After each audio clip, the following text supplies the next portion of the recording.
তো হেল্ল' দোস্ত মই হিৰক মোৰ এটা নতুন মিনি ব্লগত আপোনালোকক স্বাগতম জনাইছোঁ। তো তাৰমানে আজি মাদাৰ আৰু ফাদাৰে আলহী খাব যাব। মাদাৰে যাব বিটিৰ ঘৰত, তাৰমানে মোৰ চিষ্টাৰ ঘৰত আৰু ফাদাৰে যাব ধনীপাৰাত যাব, তাৰ মামাৰ ঘৰত যাব আৰু তো পঠাই দিওঁ সিহঁতক। তো গাইছ আপোনালোকে ভিডিঅ'টো চাই থাকক। তো দোস্ত ফাইনেলি মাদাৰ ফাদাৰক বাই বাই দিলোঁ। তো এতিয়া মই ঘৰত আহিলোঁ। তো আজি মই যিমান ভিডিঅ' ক্লিপ হয় না ঘৰতে শ্বুট কৰিম। তো এই কলটো তাৰমানে গুৰুকে দি দিওঁ না কি কয়, তো এনে বেয়াহে হৈ যাব ন। গুৰু আমাৰ আছে 4টা, তো সিহঁতক অলপ অলপ ভাগাই দিম না কি কয়। একদম কলা ন দেখা পাই গাইছে, তোৰ মচন তাৰমানে কি চাবি আৰু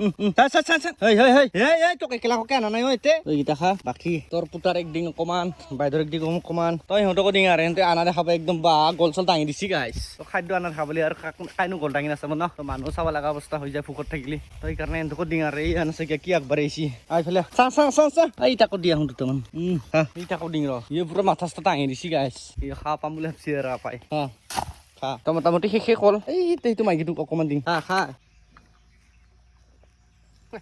কিয় খাওঁ নাই কলখিনি? কিয় খাওঁ নাই কলখিনি কিয় খাৱা নাই? তহঁতে খাব লগা ভাগ্য আছিল ন গাইছ, মানুহটো খাব নলুৱে অভাৰ হৈ গ'ল। কলখিনি খাৱা নাই বিটি চালা ভৰাই লৈ গাইছ নচাগে খাৱা নাই একদম। ফাদাৰে তাৰমানে এনি টাইম চাই থাকে না গৰুকেইটা। এইয়া কি ধুনীয়া বোলো হালধীয়া কাঁচা ইমান ডাঙৰ ডাঙৰ। তো গাইছ এইটো বনাই দিম আৰু মই নাকি আপোনালোকে চাই থাকক। কেৰাহী গৰমে হোৱা নাই ঐ। তো গাইছ নিমখ দি দিলো আৰু না কি কয়। তো গাইছ তো তাৰমানে নিমখটো দিলি তাৰমানে পানীটো ওলাই যায় আৰু ন ধুনীয়াকে। তো নিমখটো যদি অলপ দেৰিকে দিয়া তো পানীটো ওলাই নাযায়। তো নিমখ দিয়াৰ কাৰণে চান্স দিয়া কি ধুনীয়া পানীটো ওলাই যাব লাগছে। তেলটো দিবা হৈছে আৰু ন, তেলটো দিলে আৰু ধুনীয়া ডাঙৰ ডাঙৰ হ'ব। তো গাইছ কোনে কোনে পুলু খাই ভাল পায় তো আৰু কমেণ্ট কৰি জনাব আৰু ন। তো মই আৰু ঘামি জামি অৱস্থা নাই আৰু গাইছ। তো ইমান গৰমত জুইৰ কাষত যে পুলু ভাজি আছো এনেকে ৰঙা ৰঙা হ'লে মজা লাগে আৰু একদম। আৰু তো গাইছ টেষ্ট কৰি চাং আৰু না কি কয়। ডেন্সে ওলাই যায় গাইছ, ডেন্সে ওলাই যায়। এনেকে পুলু খাব পালে মজা তেল মাৰিছি। তো খাই লওঁ হা, ইয়াৰ লগতে ভাত। আপোনালোকে ভিডিঅ'টো চাই থাকক আৰু বনাই যাম মই ব্লগ। পানীটো বাহিৰ হৈ যায়, তো সেইকাৰণে অলপমান দোৱা কৰি দিং আৰু আপোনালোকে ভিডিঅ'টো চাই থাকক। তো টিকলা পোৱালি আছে আমাৰ 10টা, তো মাদাৰে ৰাখছি আৰু তাহাঁতৰ কাৰণে এইখিনি অলপ কৰি দি আছো। তহঁতে অলপ ভাল পাং, গৰম ইমান মানুহে থাকিব জাগা নহৈছে, কৈ কেনে হাঁহকেইটা থাকিব জাগা নহৈছে আৰু পানী পালে অলপ তহঁতেও ভাল পাব না কি কয়। গাঁতাটো বনাই দিলো আৰু ধুনীয়াকে আঠু ইমান গৰম গেছ গোটাকেইটা আহি গেল। গাঁতাটোত 10টা আছে মাত্ৰ। কৈছো আগতে ফাদাৰ নহা কাৰণে আৰু দায়িত্ব মোৰে আৰু আজি গৰুক পানী খোৱা লৰোৱা পানী খাবি আজি বাপেৰে নাই, আজি ময়ে চব খিনি চাও চিতা কৰিব লাগিব। তু भी खाएगा क्या?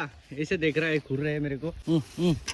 খালো ৰা তকো দিম ৰ বা একৰে মোক নিদব বুলি গান চিনাকি একৰে খি দি আহিব ধৰছে। মোবাইলটাকে খা হৈ গেল আৰু আনিম চাং। আমাৰ ভিলেজ লাইফ ভিলেজ ব্লগ এনেকে হ'ব আৰু ন। তোৰ হৈ গেল তে খাইবাৰ বেটি খা। কাল খাৱা দিছি গাইছি পেট ভৰাই ল একদম। ঠাণ্ডা পানী আনি দিছো তো একদম ফ্ৰিজত থোৱা আনি পাইছি বোধহয় গাইছ পুৰা একদম। এই আৰু দেখালো আৰু যে আপোনালোকক দৈনন্দিন জীৱনৰ কাম বাৰ ব্লগ মই কি কৰো, তো কি খাং কি নাখাং কি নকৰো, তো এইখিনি দেখাই থাকো। তো আপোনালোকক এনেকা ধৰণৰ কন্টেন্ট যদি ভাল লাগে চাই প্লিজ লাইক এটা কৰি দিব আৰু নাই তাক কিমান মৰমত পানী আনি দিছো কি না কি কয় গাইছ। কি কোৱা ইয়াৰ মোবাইলটাকে চেল কিবা খুচি গাইছ। এইখিনি আছিল আজি মোৰ মিনি ব্লগ। লগ পাইছো নেক্সট ভিডিঅ' সৈতে। তো এতিয়া চবকে বাই বাই।